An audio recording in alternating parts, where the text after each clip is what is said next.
Language and culture are basically best friends. They go everywhere together and they rely on each other to survive. You can't separate them both because language carries culture and culture shapes language. Without one, the other struggles. Think about it. When you're learning a new language, you're not only learning new words or new phrases, you're also stepping into a whole new world with a whole new way of thinking. For example, in Indonesia, we have built-in levels of politeness in our language. This proves how much respect and politeness towards the people around us is valued in the Indonesian culture. Meanwhile, in Italy, people use a lot of hand gestures and hand movements, proving how expressive their culture is. Experts say that language is a very big and central part of a culture. It shapes traditions, social norms, and even the way that we interact with each other. And as cultures evolve, so does language. That's why new slang words tend to pop up over time. For example, Gen Zs and Gen Alphas have created new phrases that are now very frequently used in daily conversations, such as "you're so Sigma" or "for real."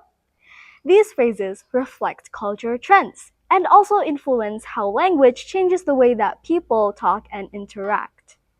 Languages helps to keep culture stay alive. Culture also shapes language by deciding which words are commonly used by the people in their communities.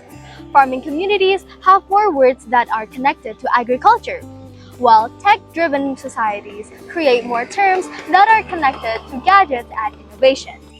Knowing how language and cultures are connected helps us communicate better.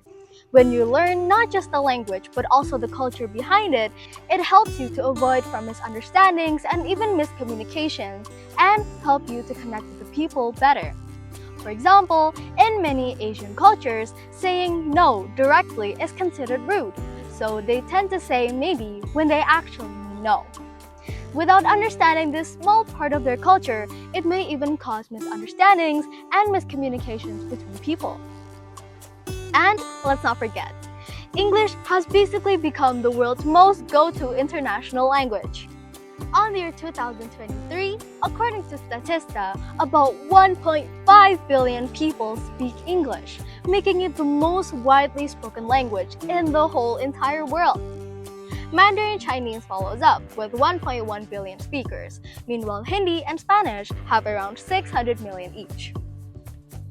But despite other languages being widely spoken, English still dominates global communication, business, education, health, and even internet. The fact that English is so widely spoken has made it easier for people around the world to connect with each other like never before. It has made it easier for people from around the world, even with different cultures, to talk, communicate, work together, and even share ideas with each other. Whether it's in international business, education, healthcare, traveling, or even pop culture, English acts as a bridge that brings people with different backgrounds closer. Without a common language like English, global communication would be way harder, and cultural exchange would be way harder, not as fast and not as widespread as it is today. At the end of the day, language is what keeps culture stay alive and growing. It is the way that we communicate, share ideas, and even connect with people from different backgrounds. So, whether you're learning a new language or just appreciating the way that different cultures communicate, you're also helping culture stay strong. My name is Humaira Azhar. I'm from Malang, East Java, and this is my perspective on the power of language in connecting cultures. I'll see you on the next one.